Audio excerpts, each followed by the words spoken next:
Niining maong pasumbingay gipanghimugatan ni Kristo nga mas importante sa Ginoo ang atong buhat kaysa atong pulong. Ang buhat ba mas importante kaysa pulong? Importante man sa nang pulong pero mas importante gyud ang buhat. Mao na katong anak nga laki nga niingon, "Oh, moadto ko ron, mo trabaho ko sa parasan." Pero pag actual di ay, wa day mo dayon og adto. Ang usa sad ni balibad, di ko mo adto, pero ni dayon di ay siya adto. Nya kinsa man kuno adto ang nakakuan, nakatuman ang mibuhat. Dili kadtong misanong. Kita ra ba dinhi kusog kitang mosanong. Ingnon mo ron ako, higugmaon ba ninyo ang Ginoo sa inyong itubag? Gugmaon. Inyo bang isalikway ang yawa? Ayo kayo. Unyarog na ay tao nga mi-rape o mipatay sa imong anak. Unsa man, higugmaon o dumtan? Sige. O wa na, di na mahimo pa diroy. Mao na yatong kinaiya. May lang ta mo sanong ba? Pero inigbuhat na, inigingon, higugmay mong kaaway. Wa na. Pasaylua ang nakasa nimo kapituan kapito. Awa na. Pagpakamatay para sa imong higala. Awa na. No? Amaw na, kinahanglan gitarog buhat. Dili ning pagsigilag simba. Dili ning pagsigilag misa. Buhat yun. Kanang buhat ba nga makabuhi gyud patay ba nya makapatay og buhi. Mao na diri sa atong unang pagbasa giklaro dinhi sa Ginoo pinaagi ni propeta Soponias or Zephaniah, niingon siya diri nga sa akong bag-ong bukid pasabot sa iya ng langit ba dito sa langit, wala na didto ang mga taong mga bakakon, mga dautan kana mga pagarbuhon. Ang tua didto pulos na gyud musunod sa akong gusto. So di siya magtanaw unsay atong kahimtang prostitute, mga korap, mga tax collectors na korap man, mga kriminal, kanang mga mamumuno, mga palahubog, di na mo importante niya. Ang importante niya bisag palahubog kang andam bakang magbago, bisan og rapist ka, murderer ka, andam bakang magbago. Si San Pablo baya, murderer baya na siya. Gipatay biya niya si Esteban. Hinomdom mo? Awa mo kay hinomdom. Na sa Acts of the Apostles, siya mao'y nagpapatay ni Esteban. Nya pagkamatay ng Esteban nga iyang gimanduan, gihurot gid niya lutos ang tanang mga Kristiyanos nga nagsunod sa Ginoo. Nya kay di naman niya teritoryo ang Damasco, nangayo gid siya og kanang kasulatan gikas kadagkuan sa mga Hudiyo nga allowed siya nga mugukod sa mga Kristiyano lahos pangadto sa Damasco. Purti gid niya kabangis kana San Pablo. Nya nganong nahimo mang San Pablo? Kay ang instruction ni Kristo ngadto nila ni Ananias, higugmaa na si Saulo. Tabangi na si Saulo. Sa unsa mo na Lord nga mao man nagapsigig patay na mo. Ay nagreklamo di adto adto. Tabangi to. Ana. Di nahimong Santo San Pablo. Ang punto day karon ang Ginoo nangandoy gidi ay nga ang tanang makasasala maghinulsol. Nya kinsa may unang agent aron maghinulsol ang mga makasasala? Kitang nagsigig simba. Ayaw pagsigreklamo anang imong anak nga tapulan kaayo. Unsa man nimo? Ipaduol ang Ginoo ngadto niya. Nya ang Ginoo kay di man magyaw-yaw.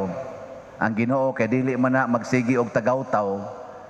Magsigi ra man naghigugma. Kanang imong anak nga tapulan, sigihi og higugma.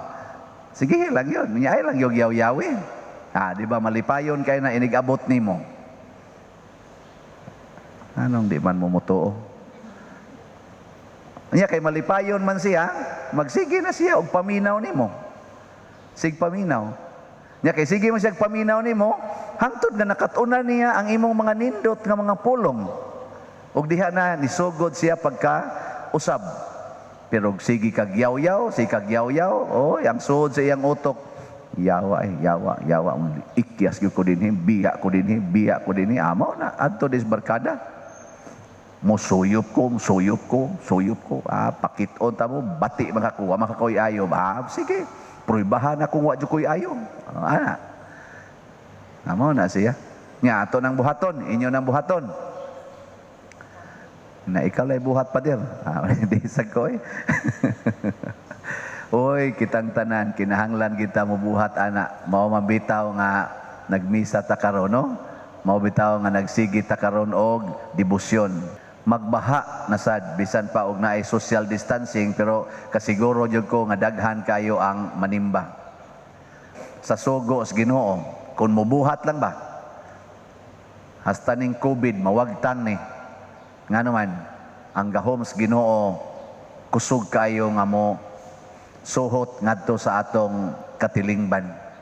Kung kita ba magsige lang tagsimba, nya kanarang yung tuo-tuo nga mahuman ko ning siyam ka kadlawon na ako'y madawat nga grasya, kung kutob lang kita diha ba, purtig yung lain na paminaw.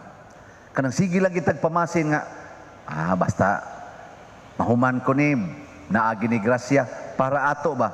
Wa kita magunahuna nga musimba kog maayo karon kay unsay akong kuan dinhi, unsay akong makatunan, akong ipaambit ngadto sa akong mga silingan.